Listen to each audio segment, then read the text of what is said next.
Matin pour le tournage de cette émission, c'est énième épisode ou soit énième numéro de votre émission Étoile musicale, Étoile de la musique. Et aujourd'hui, comme toujours, j'ai une étoile avec qui nous allons parler, n'est-ce pas, de sa carrière, de sa vie et surtout sa vie spirituelle, parce que comme je l'ai toujours dit, la musique n'est pas seulement de l'art, mais c'est aussi de la spiritualité. Alors lui, vous allez bien sûr le découvrir, mais ça sera après ceci. Prenons ça, nous partons en image et puis on se retrouve juste après.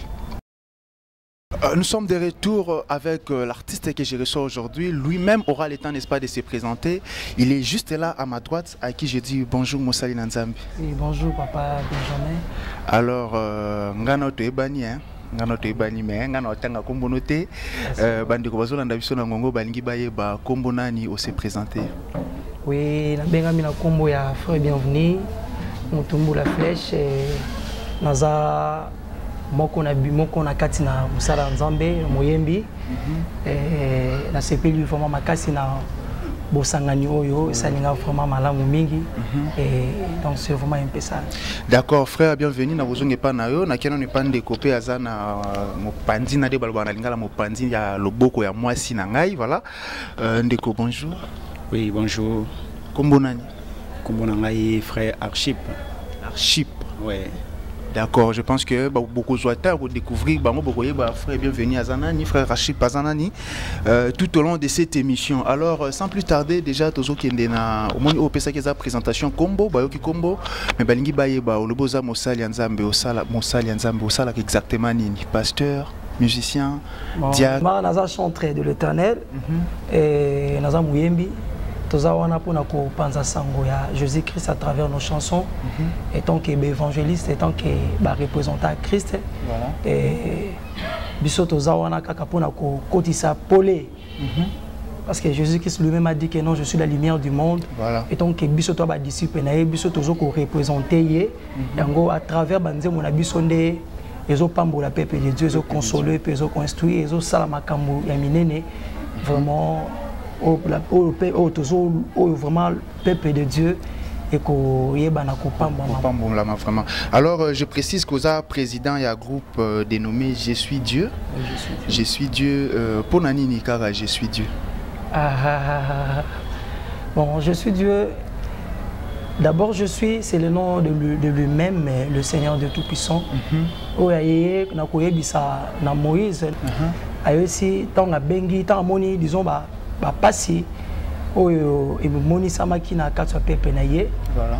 Après comment on a passi wana ba pepe de Dieu bana kolela lela même nzambe pona nini otiki biso boye nzaba on a buna bango ke non na likanisa ke non nzambe a yoki bango te mais comme nzambe azaki nzamba mawa ayokaki bango atinda musai na komba Moïse wazaki lokola muta ko longola bango na kati ya passi na kati na bowumbu nda yebisi Moïse ayeseke non Moïse na yoki kolela ya bana ngai naza na posa yo kende ko libérer bango et Moïse atali que non nzambe moi je suis un bégayeur comment fait-il que na kokote pas mutu wana na ndenge na zabo na kokati donc esenga na ebité intervention moko boye pour que na meka ko sala musala ngo malam nzambe lobi que non naza nzambe je suis le pourvoyeur voilà nda yebaki na ko bisa que non na kopesa yo musungi kwa kosunga yo na kombo ya Aaron na ne bakidaki na ndako ya Pharaon. Et à Tunaki, disons, à Tunaki, à Tuni, Nzama, c'est que non. Et ce qu'on a commis, na quoi faire, on a c'est que non, na web c'est nini. Nana Tindio. Nana Tindio. Et puis, c'est que non, je suis le Dieu qui suis. Nazan Nzambo, Nazali. Voilà. Et quand on a aussi Jésus-Christ, c'est un gars qui a quitté, non, je suis le chemin, la vie et la vérité. Ouais. Donc je suis Eza Kombo ya Nzambe. Oazo sa peuple ne que non bobangelo côté Nazali. Natanga pasi Nazali, natanga kolela Nazali, natanga minyoko Nazali. Donc la Bible dit que non, je suis le rémunérateur de tout celui qui me cherche. Donc la Bible dit encore que non, cherchez l'Éternel pendant qu'il se trouve. Voilà. Donc nous parlons du présent. Quand on est ici, l'Éternel est là. Nous avons parlé beaucoup plus sur l'évangélisation, nous avons parlé beaucoup plus sur la consolation et ça là que non, le peuple de Dieu base à la vraiment base à la béni vraiment dans l'émission. Ok, merci beaucoup. Déjà, tu connais le groupe Je suis Dieu. Je suis Dieu et ça lit combien de temps depuis qu'ils ont créé? Non, Je suis Dieu. Depuis parce que bah tu baï besoin bat bazolanda o baï bi carrière na yo o baï bi que non o basculer na moi ba biloko belé hein est-ce que ba miso ba kozala surpris le loba ah frère bienvenue à comment déjà boy parce que ça même tu n'as pas profité pena PC Mbote les frères Etienne Miracle qui nous suit depuis les États-Unis ouais tu n'as qu'un lobby frère bienvenue à comment na groupe ça fait combien de temps na e baïté donc pour na batouana bangi bazo un peu précision à ce niveau-là. Oui, le groupe essaye déjà autour qu'il est 3 ans. 3 ans déjà à carrière. Et Tozoko Bakaka. Alors, dans le groupe, parce que toujours le solo à groupe, je suis Dieu. Je pense que frère Nanga Lobo Nanga moi aussi Azana Likambakoloba par rapport à groupe. Alors frère, tu côté qu'on a ma solo à groupe. Dans le groupe, je suis Dieu Ozana. Oui, dans le groupe, je suis Dieu. Nous avons chargé la spiritualité. Parce que Bible Zoloba dans mon candidat Jean chapitre 4. Pendant que le Seigneur Jésus a rencontré cette femme samaritaine, cette femme voulait cacher quelque chose, mais Yesu a talisa qui a mon akata pour l'élé. Et puis à la fin, que Dieu cherche les vrais adorateurs, ceux qui l'adoreront en esprit et en vérité. En réalité, l'œuvre que nous faisons, c'est une œuvre spirituelle. Avant que les gens d'abord, ça doit commencer spirituellement. Parce qu'en réalité, comme l'apôtre Paul a dit, en réalité, l'homme c'est l'esprit. C'est-à-dire, nous préparons ces groupes spirituellement avant de donner nos chansons aux gens qui vont consommer les chansons. Nous les préparons d'abord spirituellement. Donc, nous avons chargé la spiritualité. Tout ça, on a vraiment pour nous looker longi dans Zambé, na kata ba retraite, na kata ba jeune, afin que musala oyo e bana kokende liboso pe bana ko avancer. Il y a des responsabilités.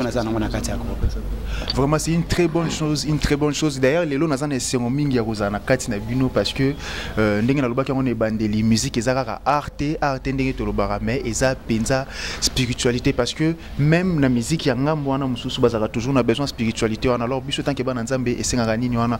Alors frère bienvenue apparemment na moni on dirait parce que déjà c'est très rare au coup dans un groupe cellule morozana spécialement pour la spiritualité. Idée on dit trop spirituel et puis trop biblique pour nos communautés pasteurs. Merci pour la question. Parce que Bible lobby, les vrais adorateurs adoreront le Père en esprit et en vérité.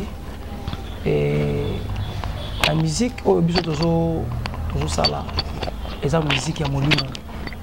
Pourquoi molimo? Biso tozawana pona komema pepe de Dieu na kata présence en Zambé. Yango Bible c'est biso que non, l'homme donne ce qu'on a et donc on donne ce qu'on a. Donc mutape saka oyo ya zanango. Yango to luka toujours la profondeur parce que dans la profondeur les bisika to kena kokuta na ye moko mukolo makambo. Ndazo pesa biso instruction bo sala boy. Parce que moni ndeto zalakawa ce qui au côté na domaine la spiritualité na muzindo te parce que la spiritualité c'est la muzindo donc la spiritualité est la profondeur. Donc ce qui au côté na muzindo te moyen nzambe ya inspiré yo exacté ya ngoma la inspiration et où t'arrives pas yemé pour na ko et combiner donc et ko kana et balana na combo ya groupe ya ko présenter le peuple de Dieu que non je suis le Dieu qui est. Donc on a vraiment nzambo na zalipe na salaka. Alors na ozongi pa na yo président parce que tu as sur la spiritualité, on n'a pas chargé la spiritualité. Comment est-ce que vous donc programme la spiritualité? Est-ce que vous avez un programme déjà établi que non, tu as une retraite, ou soit tu as un programme? Oui, nous avons des programmes bien établis. On a un programme bien établi. Chaque samedi, tu matara ngomba, tu as tendance. Pour nous coloquer le dans Zambé, bisognon sur membre et groupe. Donc en commençant par les leaders et puis bandeko auto salle tout travail à bango bisognon sur nous cherchons la face de Dieu. En dehors de ça, nous avons des programmes. Kolani samananenge molimo kambaka biso ototia kasi s'agit à retraite to kota ka retraite mabondeli coloquer le dans Zambé si s'agit à gêner nous gênons aussi pour que notre groupe est à la fort et à la paix puissant. parce que le but de ce groupe plutôt, ils ont raté que seulement de chanter. C'est ce que la Bible nous dit aussi dans le livre de Matthieu chapitre 28, le verset 19, que aller partout dans le monde, faire de toutes les nations mes disciples. C'est-à-dire, pour gagner une âme, il faut aussi que tous se préparent même spirituellement. Parce qu'à travers les chansons, il y aura aussi des gens qui vont venir pour nous écouter, mais au moment où ils viendront, si nous avons par exemple une prestation, au moment où à travers nos chansons, parce que à travers les chansons, il y aura des choses que nous allons parler. Si la spiritualité n'est pas là, mutuana aweba kozwa parna yete pa weba kopesa bomo ne pa yesute.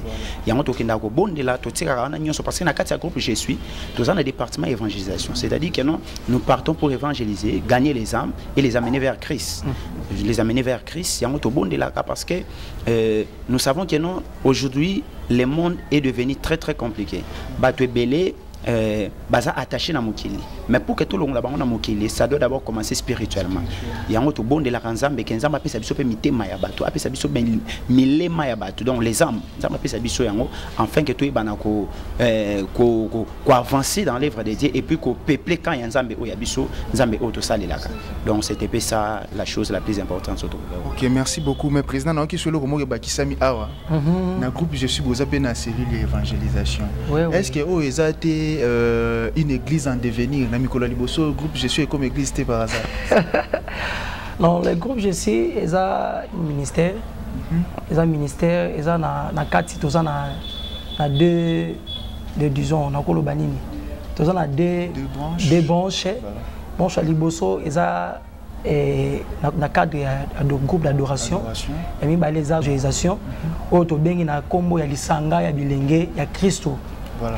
Pourquoi Monitant Nzamba Tindaki Moïse, c'est une mission pour délivrer le peuple naïe. Ils appellent le coup la biso parce que Moïse a zaté, les lobiso ne toza. Biso toza toza ne musala Nzambe. Toza a besoin de réveiller surtout mission Nzamba Tinda biso makasi ils a à propos ya ba jeune. Moni le diable à côté ici distraction makasi na jeunesse. Pourquoi? Parce qu'il y a que non jeunesse n'est à venir et à lobby. Donc biso tant au moni que non comme toza ban Nzambe, comme toza na souci à batu lokola Yesu ye moko za na souci na biso parce que Bible lobby que non linga moninga na lokola yo moko o milingaka. Lelo na kolinga te que na mona ndeko na mabe na sani na tika ye. Physiquement déjà na mona déjà ki mabeza, spirituellement na mona que non diable à côté ici déjà ba pilier na ye pona ko détruire peuple de Dieu ngo moni tozo telema pona ko réveiller vraiment mémoire ya jeunesse. Pour que sunga vraiment jeunesse, que sunga vraiment peuple de Dieu, bah yeba na ko la mukana pongi parce que l'air est grave. L'air est grave. Il faut mutu na mutu azwa ba responsabilité na ye. Tant que toza na mokilio yo, Bible lobi, on est dans ces mondes mais nous ne sommes pas de ces mondes.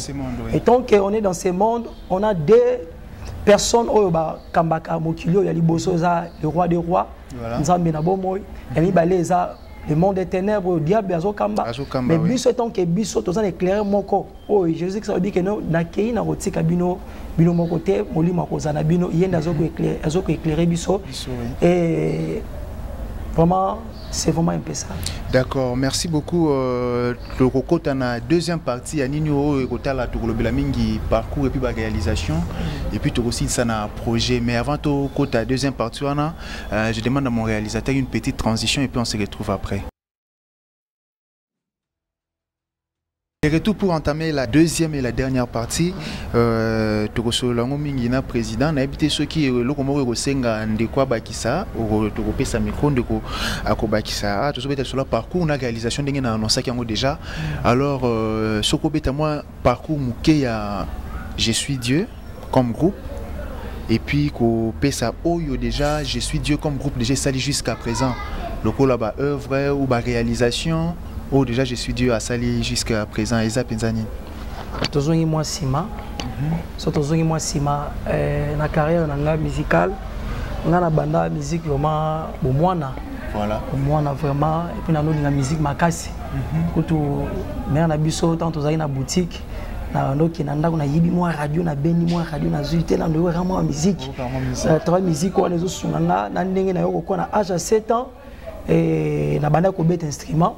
On bet à doum na 5 ba petit ba telemi wana nga comme le roi muyemi na bango nazo yema na beta drum et puis ba petit bazaki vraiment satisfait nga una ndako ba no ba awa ba fanti boy na boy so elo esala nga o makanga makasi zaki nini tana ye ovanda na yo ovanda ndaku quand na créer banzembo na nga bikomela biyemba ba serwana na no yema na banzemba mukili na no linga banzemba mukili makasi wana to yebaki na nzambe te après avoir nzamba ya kolongola biso na mokili na salaki nzembo moko na yemela père na biso na âge à 7 ans na salaki nzembo na serwana ba cassette cassette aux cassette au côté si au finiment bouton moko wana on va enregistrer sikoyo elo SCP 5 yaki nini tant la enregistrer loko wana père a eu voyage bazaki commerçant et père à son âme parce qu'il a kufa déjà son âme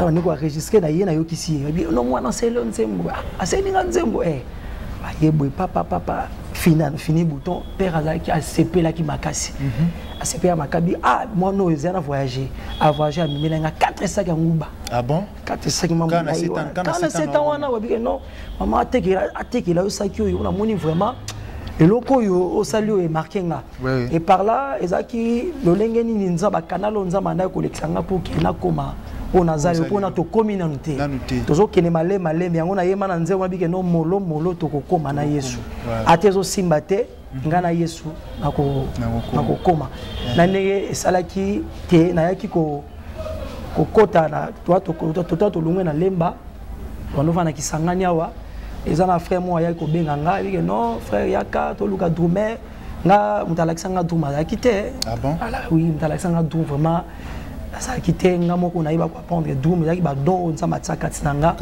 et tilio nazara nango pe nazara fier nango et puis tana osela nzambe nanga nasala fier na musala nazara nango nazara fier na musala nazara nango parce que ça eloko moko na tangela ngo classité eza eloko moko euta eza don moko divine eza na kati na koyemba na kobeta et ne sala que non tana yo kolungwa na église na loko beta na ndo beta pe bien na ndo banga bien est-ce que na ko beta instrument tina ndenge na misana ki pe na koma ko beta na ndenge na ko ba ko société na groupe moko ona na ndo ko sepa na ngo mingi les aiglons les cris des aiglons les cris des aiglons non oui yango oyo nazo couper ça mbote vraiment en passant na président na biso le président miracle bisika za nazo landa biso a Rolanda sûrement vraiment la CP makasi parce que yene mutana ko encadrer biso groupe wana ezaki premier groupe nanga pona leka na bana ko travailler na ndenge to ye nzamba yo ko pesa biso vision ya ko sala groupe mususu ya otoza nango je suis Dieu. OK donc namuke parcours yango wana alors na habité frère à part kosambela à part maombi ndenge tolobaka pona moko na oluzana besoin ya moi acapella ko tona habité au salle les deuxième oyemba kapete yo maombi kaka. OK, merci beaucoup pour la question. Je crois nous sommes aussi des chantres, nous sommes toujours derrière les leaders. Il y a des gens à prendre à biso malgré notre comité, mais toujours là. Oui, par rapport à autres qui kala, autres qui lobby na lelo, donc ils ont moi ajoute moké, moi le moké, on s'en passe à l'ibison ngoulia pour y la pemeni ya moto ache liboso na biso. Donc c'était pas ça. Et en gros, ils ont ramené le comment la Bible l'obaka que l'humilité précède la gloire. C'est-à-dire lorsqu'on apprend, la première des choses c'est d'abord de s'humilier, parce que lorsqu'on s'humilie, c'est alors qu'un zamba koye banako tombola yo. Parce qu'en réalité, nous ne connaissons pas, parce que la Bible dit que nous connaissons en partie et nous prophétisons en partie. Donc, c'est-à-dire, nous sommes des incompétents, mais celui qui nous rend fort, c'est l'Éternel et Dieu, et puis la personne où il y a des bosons à biso. Donc, c'était ça. De la même manière, le président lorsque Nzamba kutana Moïse, la première des choses, Moïse a une capacité. Alors, je ne sais pas parler, tout. Donc, lorsque la personne reconnaît ses faiblesses, c'est alors Nzamba a pour ses macasse. Donc, en réalité, moi, tel que je suis là, je ne sais pas vraiment chanter, mais j'apprends. Donc, c'était ça. Mais bino maestro bozaraboya, donc ce maestro le bino geno na yebité na mekara donc. Mais bokoyoka, bino moko bokoyoka, tant ba osela biso moi a capella. Alors, nazongi mpanza président. Président, est-ce que groupe Je suis Dieu, les lots déjà 3 ans ou 3 ans passés, est-ce que le projet Zali projet d'avenir ezali OK non bo c'est fixé que il faut grouper ça la boé. Donc on a le temps on a posé question on pour toutes les deux branches côté musical et puis côté évangélisation.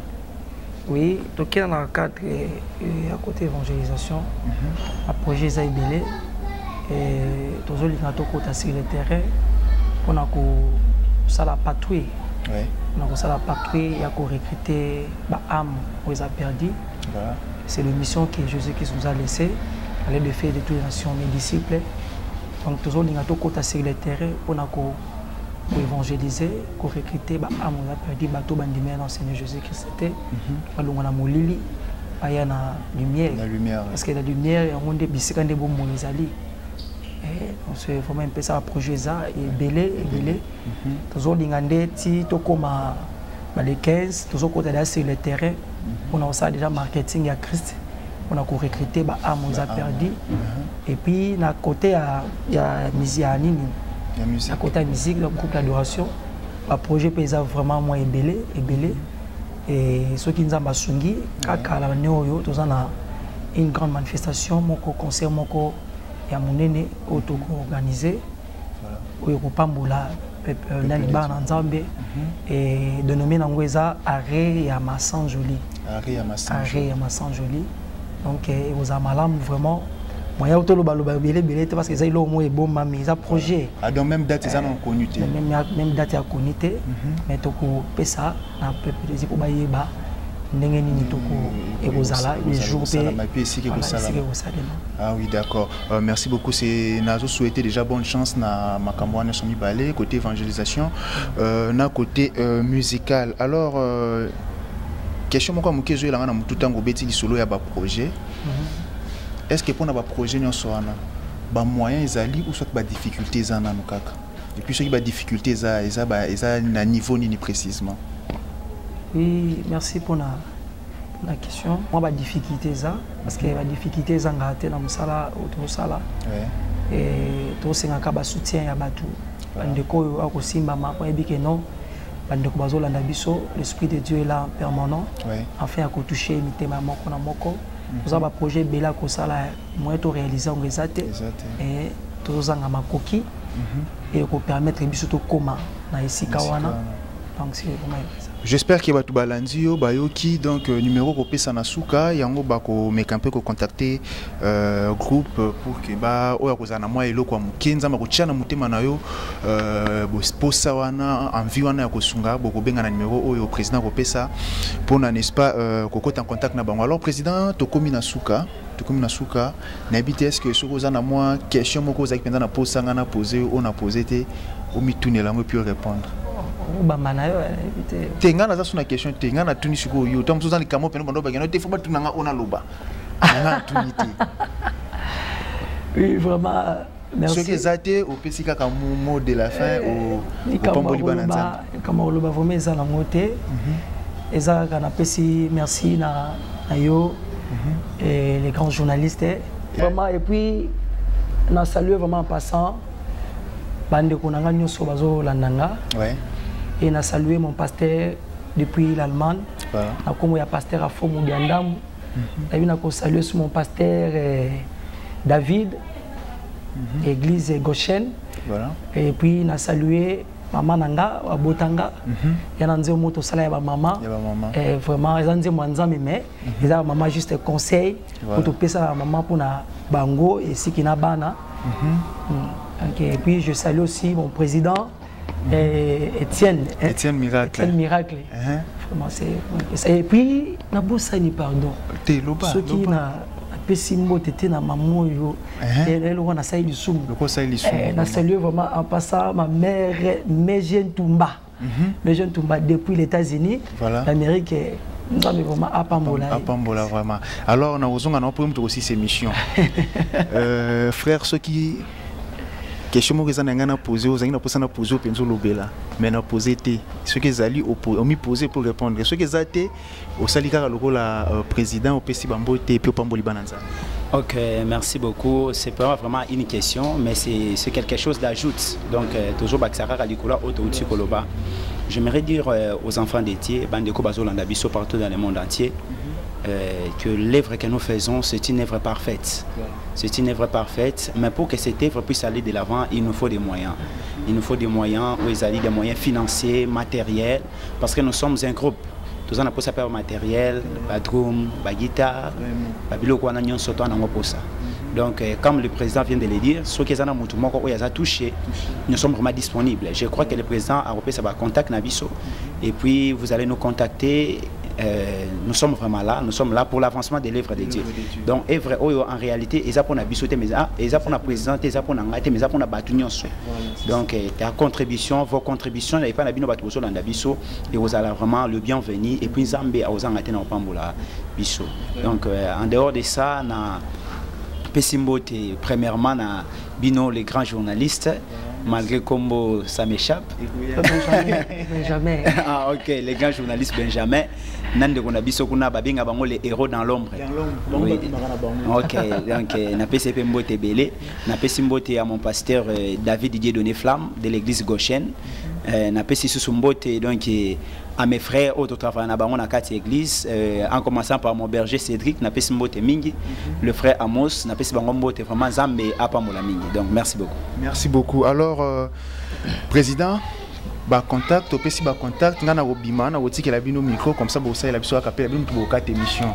Contact ceux qui bali bazwa bino contacter bino ndengeni. Oui, ceux qui bali bazwa biso contact na biso toza na plus 243 et 82 80 26 993. Bandela et plus 243 82 80 26 993. Ils ont moko wana ndi bakozwa bino ya su. Ils ont un ndeko et nous tozo pesa to yenda pesa. Yenda opesa. Numéro. Oui, c'est plus 243 81 144 27 47. Plus 243 81 144 27 47. Ok, merci beaucoup. Je pense que Tokomi Nasuka, alors à vous qui nous avez suivis, merci beaucoup. Moi, je vous prends congé. Je vous retrouve très prochainement avec un nouveau numéro, un nouvel artiste, pourquoi pas un nouveau talent. Alors, je vais quitter ce plateau pour laisser la place à nos artistes qui vont nous faire un acapella de Bengarango pour le plaisir de celles qui nous suivent depuis les États-Unis. Elle, c'est bien sûr Maman Falga Mokola, Maman Americano, ainsi que à Maman Carmel depuis les États-Unis. D'ici là, portez-vous bien, que la paix du Seigneur soit dans vos maisons. Merci.